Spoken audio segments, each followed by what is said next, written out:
Thank you so much, Mr. Ayere. One cannot talk about disruption in the real estate market without talking about big data and data analytics. Our next speaker will be speaking on the topic using data to create an efficient property market. Dolapo Omidire is the team lead at Estate Intel, an online platform that offers a range of research tools, reports, and data points to provide insights into African real estate market. They also support decision-making process of investors interested in participating in the African real estate market.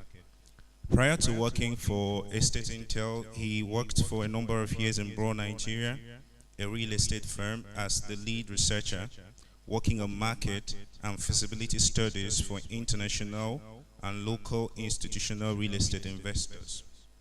With over $38 billion in assets under management.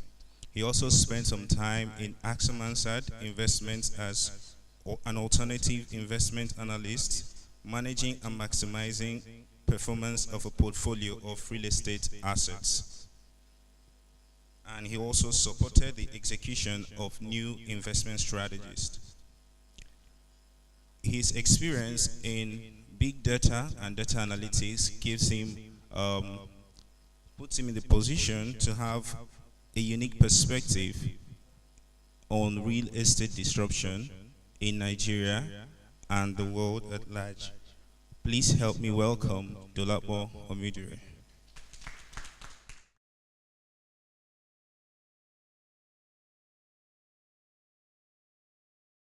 Hello. Good morning, everybody. Thank you, Victor. So, as you mentioned, I'm going to be speaking today about using data to create an efficient property market. I think it goes without saying, everybody is probably very convinced you don't need a full presentation to let you understand that with data and information, the market is definitely going to be more efficient.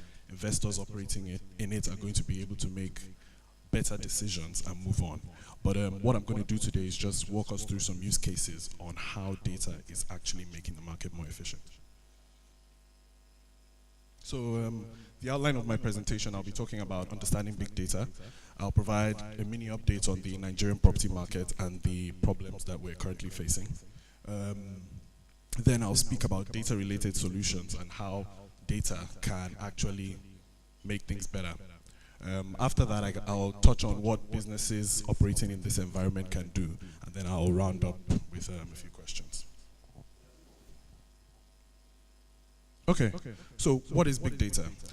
When you're thinking about big data, you're thinking about data sets that are typically too large for your traditional databases to analyze, manage, capture in a minimal period. If you look at historically, it's not now that people are collecting information. Information has been collected for hundreds of years. But in the period that we're currently in, the things that are available make it a lot more difficult for information to be captured. With the introduction of things like sensors, social media, transactional data, the internet, you have a lot of means for large volumes of data to be collected. And it's in this form and manner that we see big data come to bear. Once you have the big data and you start analyzing it using software that's produced either by IBM or Oracle, it reveals very interesting patterns in consumer behavior. And that is, I think, the value that everybody sees in big data. It's all about essentially understanding your customers to a very detailed and intimate level so that you can make more informed, faster, and better decisions. So when people talk about big data, they use 3 V's to discuss it. And those 3 V's are volume, variety, and velocity. So when you think about volume, that just means large data sets, like I mentioned. And that typically ranges from terabytes to petabytes. A terabyte, I'm sure everybody knows 1,000 gigs, and a petabyte is 1,000 terabytes. So when you have data sets of that volume, that's when you're starting to think about big data. When you think about variety, you're thinking about it's coming from social media, it's coming from your POS. A very interesting example is InterSwitch, for example. If you're sitting in InterSwitch's office, you probably see, you definitely see transactions going on around the country. Each individual person, as they move from the supermarket to their office, back to the home, back to a lounge, you'll be able to see and track every single thing they're doing. And being able to harvest that data set from millions of people is when you're starting to see big data come to bear again. The final V is velocity, and that just refers to the speed at which that information is collected. So it's not something that you're going to be collecting on a weekly basis or on a monthly basis. It's something that's happening in real time. You're seeing data points coming to you at least at a maximum on a daily basis, but typically every second and every minute. Some definitions add 2 more V's. There's veracity and some other, but the 3 main ones are the volume, variety, and velocity.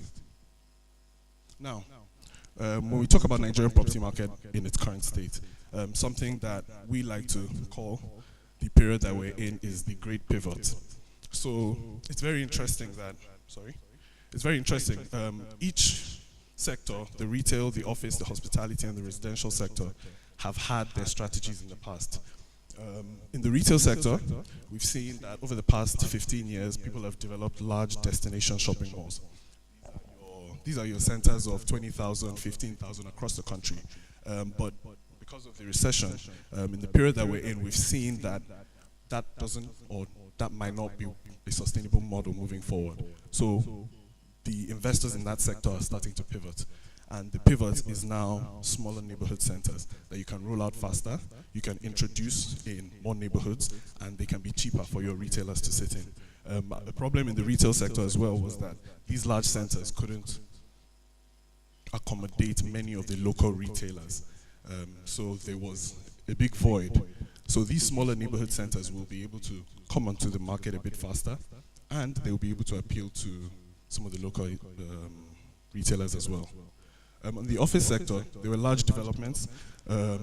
Many of them still vacant. Some are starting to do well because the economy is starting to recover. But what we've seen there is that there's a pivot towards more flexible options for your tenants. Lots of incentives coming in. A lot of developers are looking at co-working spaces as a new market. Essentially, the move is seeing space as service, not just brick and mortar. On the hospitality sector, I'm sure we all know, we saw a number of brands exit the market last year.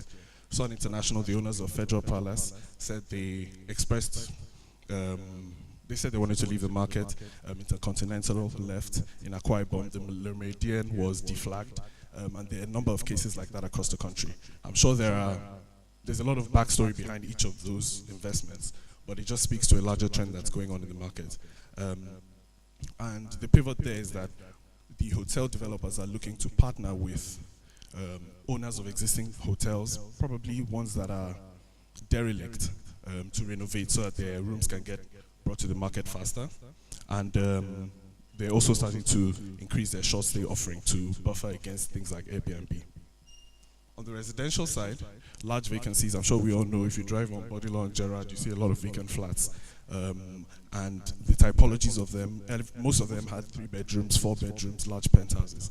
But now that people are seeing the market, we're looking, based on some of the data that we've collected in the past 6 months, we've seen that over the next 4 years, the market is shifting towards 1 and 2 bedrooms. And that is it's a very interesting space that we're going to be entering in the residential sector. Now, what are the other problems being faced? And I'm going to ask that we please participate. I want to see if what I put there makes sense. So I'm just going to ask, if you're thinking about real estate problems, what do we think are probably the major ones? Okay, mortgages. So high cost of funds, mortgages. Okay. Any problem facing the property market? Okay. Title. Okay, so that's title. That's high cost of, sorry, that's mortgages, inavailability. Transaction cost. Okay, I guess that goes back to high cost of funds. Some of it, okay, so I'll go through. So I've got access to data. So I guess as a data person, that's the first thing that comes to my mind. People can't make decisions, so we need information. The next one we've got here, inconsistencies in property valuations. We find a lot of problems from institutional investors identifying a lot of problems in the commercial real estate market, in that the valuation system is not efficient enough to address the valuation requirements. A poor maintenance culture is another one I've put down. And we've also got understanding your customers. So transparency is there, high cost of funds like we mentioned, and also high cost of construction. So the four main ones are the ones I'm going to be speaking on in terms of how data can make that a bit more efficient. So access to market data. I think the market that we're currently in right now, 10 years ago, it was probably very easy for somebody to come into Nigeria and say, okay, we're going to do a commercial office building, we're going to do a shopping mall. We're growing at 6+%. Everything was good. Oil price was high. But in the environment that we're in now, it's a lot more competitive. There are a lot more institutional investors playing in the market. The economy is not as strong as it was, and things just aren't operating the way that they used to. So people that are trying to make commercial real estate investments now need that data. They need that advantage to make successful real estate investments. The culture and the system that we have doesn't really make it very enabling for information to be shared. The land registry, like we've mentioned, doesn't actually provide that buffer or that initial groundwork where you see in other advanced markets.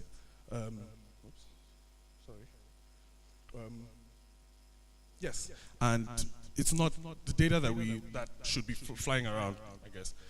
It's not in a way that can enable harvesting like you see in social media, like a land registry. People will be able to go download all the data and do your analysis. So what we have are third parties and real estate advisors doing most of the work for data collection. But in terms of using different tools, I've put two here. Frame, which is a geospatial data platform that allows companies understand their customers better. So if you think about an FMCG that's selling hygiene products, or they're selling food or something, they would like to know, okay, if I look at Nigeria, where are the communities that can afford my products? Where are the communities that are interested in the type of things I might be selling? So these are platforms, well, that is a platform that allows people to do that. Estate Intel, which is us, we provide commercial information, and we have a database that essentially has information on yields, occupancy rates, properties across all the commercial sectors, master directories, and a bunch of things to enable people make better decisions. So how would access to market data make the market more efficient? And those are the three things I've put there. Greater transparency. And once you have more transparency, you see that a lot more investors become more active in the market. The local ones who are maybe scared about what is happening, and the international ones who are looking from afar and might not want to come down to the market before they make a decision. Once you have all that information at the palm of your hand from Tokyo or from New York, wherever you might be making a decision, it makes it so much better, or it makes it easier to try and make an investment in this market. Also, we'll have better products, because the real estate developments that are actually brought to the market, that are completed, are made with data-driven decisions. So it's not just going to be, okay, I have some money, I throw it at the market. But if it's driven by good research, the products that you have and that are delivered are going to be much more successful. Okay, so I've just actually put a few screenshots of some of the stuff that we have on our incoming platform. Master directories, understanding all the retailers that are active in the country, the space they occupy, how many outlets they have, listing all the investment transactions that have happened in the country, leasing dashboards to see what has been happening in the market, city dashboard, which essentially gives an entire report on a real estate market. I can put Ikoyi and retail, and it will tell me construction, leasing, sales, demand, and a bunch of other things. But okay, we'll close that now.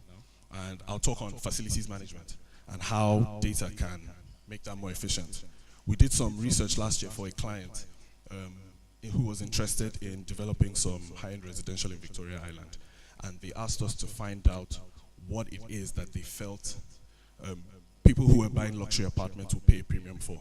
So if I have a 100 million naira house, what is the thing that's going to make me pay 110 million? Or what's going to make me pay that 10 million extra, that premium? And what we found out was that facilities management was the main thing. Out of every other thing, luxury finishing, large apartments, access to a private club, design architects, everybody said facilities management. And that's where we saw people pay the highest premium. So the average premium on property price that we saw was 12.4%. And I think that speaks a lot onto one, the facilities management culture in Nigeria, but it also speaks a lot to the value that people are placing on FM. From a data perspective, facilities management can actually do, or rather there's a lot that's going on in facilities management that we can actually apply to make the property market better. What we're saying is that the people who own the assets, they're more sophisticated in the climb that we're in, and they want to see the same quality of facilities management that they're seeing in other markets that they operate in, or markets that their competitors are operating in. So I've put some examples here, some local and international applications that help people manage their visitors. So you can track the number of visitors coming onto your platform. You'll be able to see the people that are inside your building at any given point in time. You'll be able to track the billings. You'll be able to track the issues, or you'll be able to understand your building at a much more intimate level. And that will allow you to enhance your energy efficient initiatives. Things like green building, which is it's a buzzword, but we're seeing it become a lot more, we're seeing it happening a lot more in our market. I mean, we're seeing everybody's talking about it, but we're seeing a few places implement some of these strategies. And I think enhancing those initiatives is much easier when you have technology that is intertwined into your property asset and can provide better reporting. You'll be able to understand the people that are coming to your shopping mall, people that are coming to your office building, and from that information you'll be able to provide a better service to them and enhance the experience. So harvesting your customer data. This is a tricky one in terms of big data, because this is where people start to draw the privacy line. How much should somebody know about me? If I'm in your shopping mall, for example. I went to Kenya last year, and I went to the Carrefour, a big French retailer. And what they had was a big map at the beginning of their shopping mall. So as you come in, they say, okay, take a sweet, or take this, take a free pen, but tell us where you're coming from. And they dropped a pin at every point on the map. So they were able to see, okay, most of my customers are coming from this area. Why? Most of my customers are coming from the upper region in this neighborhood, but I thought there were 3 shopping malls. Why are they all coming from here?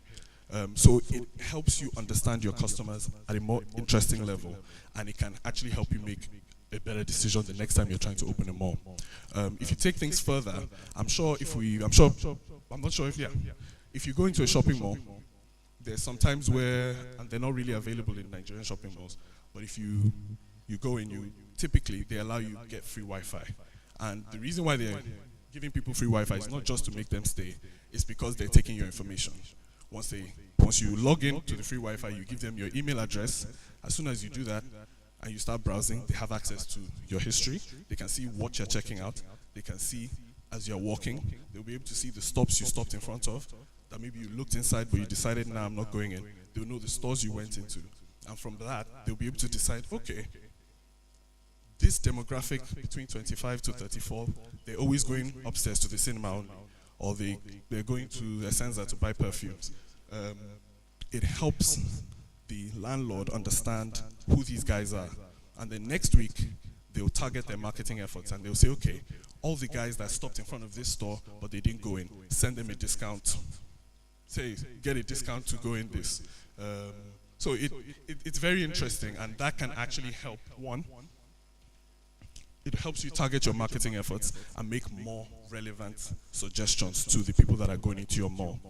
So the people that walk past the store but didn't go in can decide, okay, we send a promotion to these guys. The people that are recurring customers and going into other shopping malls, other shops, will get maybe loyalty discounts. And the people who probably didn't go in anywhere will put them to the side and say, okay, this is probably not our market, and let's focus. Other things that you can also do is you can optimize your tenant mix. As a landlord, once you have that information, you can see what shops are actually doing well in that location, and you can say, well, this shop is probably not suitable for this area, or this type of mix is not suitable for this area, and you can make a better decision as to what should be in your shopping mall. You can also see where your customers are coming from. Like I mentioned, if, for example, and this is completely hypothetical, if we do this for Ikeja City Mall, and for some reason we see that all the people that are going to Ikeja City Mall are coming from VI, then it probably means that VI doesn't have a good retail offering. So you can decide, okay, even though there's a shopping mall in this area, they're not doing something right, so I can come. If you look at everything at face value, you wouldn't really understand that information at that level. And obviously, you'd improve your shopper experience. But like I've put there, this type of information, not everybody will want to share it.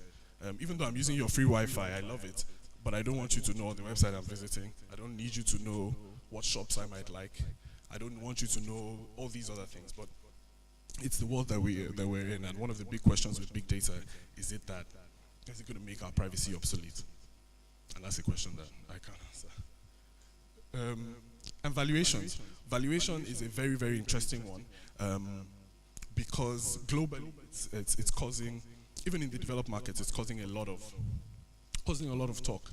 Similar to the facilities management industry, the people who own institutional or investment grade assets are in need of the same service that they receive in other markets. So the same quality of valuations that they're receiving in South Africa or in London or in the other property markets that they're investing in, they want to see that in Nigeria. There are definitely some people doing good valuation work in Nigeria, but it's not at the scale that institutional investors are satisfied. So we definitely need a lot of work on that area as well, because more importantly, that information is going to be used for REITs, listed and unlisted property funds, financial statements and things like that. But after implementing just general best practice, I think if we can incorporate some elements of machine learning, which is what we're seeing with tools like Zoopla and Zillow, where you can go put in a postcode and you get an estimate value. In those markets, it's a lot easier because once you put in a value, once a house is sold, rather, it's registered with the registry. So you can access all that information to get more accurate estimates. But when you're in Nigeria, that makes it a lot more difficult. But there's a tool called Vespa that it's like one of our lab projects that we're working on, and you can put in, not a postcode because we don't have that, if you put in a street name and a house type, you'll be able to get a guesstimate of a property value that should be between 10 plus minus 10 to 15% accurate. So how can data in this segment make the market more efficient? Well, it definitely comes down to easier standardization. Once Stanbic, for example, is sure that the value that you give them is accurate, and it's coming from every single market participant that's giving a value, it makes it much easier for them to lend to. There's a popular story that Mr. Hakim Okuniran of UPDC always gives, where they had a asset that they wanted to value, and they gave 3 different valuers, and each value was nowhere near each other. One was, say, 5 million, one was 15, and one was 45. I mean, that does not give comfort to any institutional investor or any lender. So once you have better standardization, it makes it easier for markets to function. Of course, you get boosted integrity and your faster turnaround times. If you have the machine learning element, you'll be able to churn out valuations at a much faster level. So what next? As somebody that's operating the market, what should you do to get on the data side, start doing a lot of things? First thing I'll say is subscribe to Estate Intel. We're already tracking a lot of the data points, so I think it would help. But moving on to the next point, I think you should start tracking your internal data points. I think as a real estate company, you might think, I'm not intern switch, I don't have information coming in at that volume. But there's a lot of things that you could be doing. You can start tracking your inquiries. You find that some property companies are selling property and they're focusing all their efforts in VI or Lekki, for example. But if they look at their books or they look at their call logs and they're tracking it and saying, okay, I received a call from this person, they were asking about the property in VI. They received a call from this person, they were asking about the Ikeja. Once you track that, you find that actually everybody's asking for something in another area. So why am I focusing all my efforts on this area? So if you can start tracking your customer inquiries, your feedback, results, the duration for you to close a deal, different things, small things that you think might be negligible, you find that you actually learn a lot. One thing you also find is feedback is so important. Everybody does, sometimes they do feedback as an annual thing. Okay, it's time to ask these people, are we doing right? Are we doing it badly? But one thing that you should be doing is collecting feedback on a regular basis. Every time you send an email, it should be in your signature. Tell me how I'm doing. Once you have information coming in at that frequency, you'll be able to optimize what you're doing. I think the idea with all of this is trying to be more customer obsessed. When you're obsessed with your customer, you're interested in their pain points. When you understand the pain points of your customer, you're going to be able to deliver a much better product to them. The next one is invest in technical skills. In the world that we're living in, and all the panelists have spoken, a lot of technology, blockchain, a lot of things are happening. If you are left to become a dinosaur as all the innovation is happening, your business is not going to be able to thrive in the future. It's so important to just start thinking about basic things, whether it's coding, understanding, basic code, yeah, HTML, whatever it is. Machine learning is a very interesting one for real estate, and artificial intelligence. Once you can start thinking about that and letting your team think about that, I think it's very good. And finally, assign the role to someone in your firm. I think it's a tall order for you to say, okay, go and hire a machine learning analyst. No, that's going to cost a lot of money. But if you say, okay, you just think about data. Why don't you help us start tracking customer inquiries, doing little things that could at least start a snowball effect that could lead to something larger. Or, for example, like a map in front of the shopping mall, like I explained. So as people are coming in, you are collecting information about, okay, this is where my customers are coming from. This is who they are. Are they visitors to the country? Are they coming here to buy groceries? Are they coming here for leisure? Once you can understand all those data points, I think that's good. And once you're done with all of this, the next thing to do is to renew your estate intel subscription. Okay, so that's it from me. The website is estateintel.com, and the new tool that we actually started playing with is vespa.ng. And if you go to this link here and you fill in the information, it will suggest a house type for you. So if I go there, I'll put my age, I'll put my salary, and I'll say this is how much I make. It will tell me, okay, we think you can afford a 50 million naira house. So you can actually try that right now, see how that goes. But that's it from me. Thank you.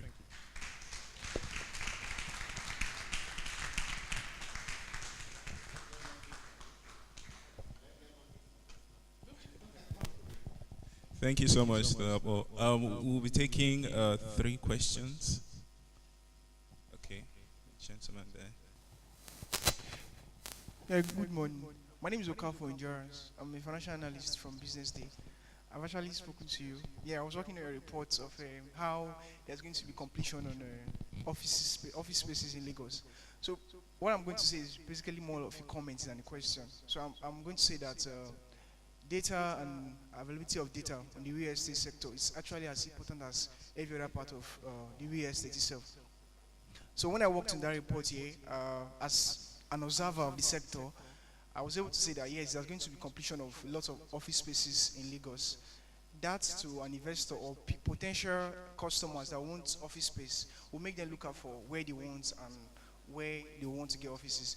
So basically, I want to say that apart from internally keeping record of your data broadly, like in the States, like in Nigeria, for the best of my knowledge, according to the MBS report, the real estate sector was still in recession at the end of 2017. So I don't really get data to work with as an observer to say that, yeah, this is what's happening in the sector, even though it's still in recession. These stuffs are going on, this is what's happening in the sector. I work with data. I like to write stories that show. I don't want to tell. So when I want to write and I want to show to investors or people who are there, my audience, that this is what's going on in the sector, there's practically nothing that I find. You've been doing a good work, so I've called you a couple of times and also there's no really data available really anywhere to. I don't know why, sorry to say, I don't know why they are not actually available. I've spoken to some developers and some big people in the sector. They don't want to disclose. They don't want to say this was going on and this was happening. So I really want to say let there be data available, and if there's really a constraint as to why they can't make this data available, maybe they should be able to tell us. Yeah, thank you. Thanks, Endurance. I think, yeah, well, thanks for the comments. The way the property market is, I can say that things are improving. If you look, if we're in 2005, for example, the amount of data that's currently available, even though it's not as good as it should be, where you have multiple companies publishing reports, not just Estate Intel, people publishing annual reports, quarterly insight papers, you find that okay, it's not fantastic, but definitely there's some improvement. I think I've said this before. If you collect all the reports that we have now that are available for free, if you take that information and you go back 10 years, that information will easily be worth about $50,000. That is what a consultant will be paying, what a developer will be paying for a consultant to gather. But now, the way the market is operating, there are a lot of active people that are, okay, this is what is happening, this is the way we see the market going. So definitely things are improving. I think the way our market is structured, a lot of institutional investors keep their cards very close to their chest, so you don't really see what's happening. But I think and that's an active discussion that we're having at Estate Intel with asset owners, is that you guys read our reports, you like it, you use the reports to make your decisions. So why don't you share your information with me so that I can actually get a better picture of the market to tell you what's going on? So I think it's bad, but it has improved, and I think it will continue to improve. Fantastic presentation, Dolapo. My question is, as you know, veracity of big data is that it's varied. It comes in pictures, text, audio, and all of that. But when it comes to real estate, that can also be a disadvantage. So, for instance, if you were to check my Twitter feed to find out what I want to pay for an apartment in Ikoyi, I potentially have said, I want to buy an apartment for 50 million. Definitely, that was from being sarcastic to being a downright lie. But that's the challenge of big data. It's going to take that information, and your backend might not be intelligent enough to reprocess that information to understand that I was just joking, or really I can't afford it, or when I'm eventually going to pay, I'm going to pay this much or this less. So in your own experience, what do you think is essentially what I'm asking is, what have you found to be the way around such asking prices, playing with data, and you find that a lot of information, when you look at it closely, clearly this is inaccurate. What have you found in your experience?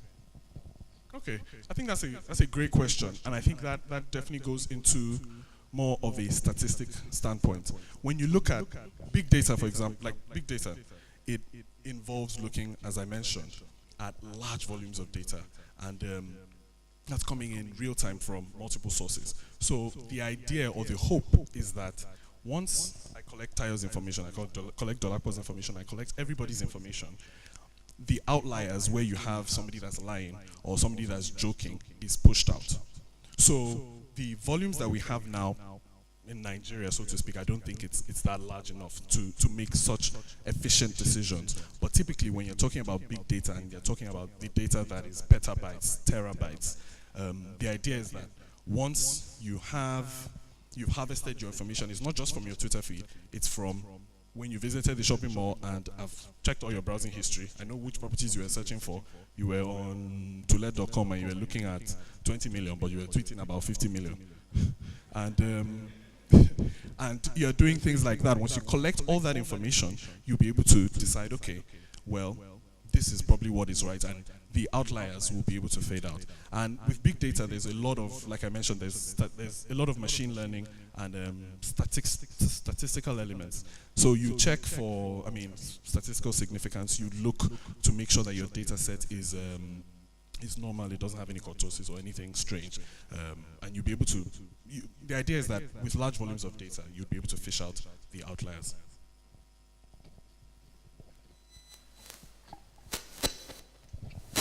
Thank you, Dolapo. My question is related to Cambridge Analytica and the current global, let me say, wave in terms of data. Now, everyone is seeing data in a kind of different light. People are getting more skeptical. Do you think that global distrust in data and in data collectors now can lead to a situation where there are more parts of that statistical circle that are deliberately generating false data as a smoke screen, thereby tilting your own balance in statistical balance? Okay, thank you. Hard question, but I think you're right. Globally, there is a lot of disinformation. Everybody says fake news, but it's actually a real thing. And it might not be coming in directly into the property sector, but places like politics, where people are trying to overthrow governments, or they have political drivers or initiatives that they're trying to feed. But disinformation is real, and it can affect your data points. But I think with all data and analysis and research, there's always some subjective element where you are sort of able to try and determine what you think is true or false. So I think that in a real estate sense or perspective, that is probably what is going to potentially help it. But yeah, I think that's how I feel about it.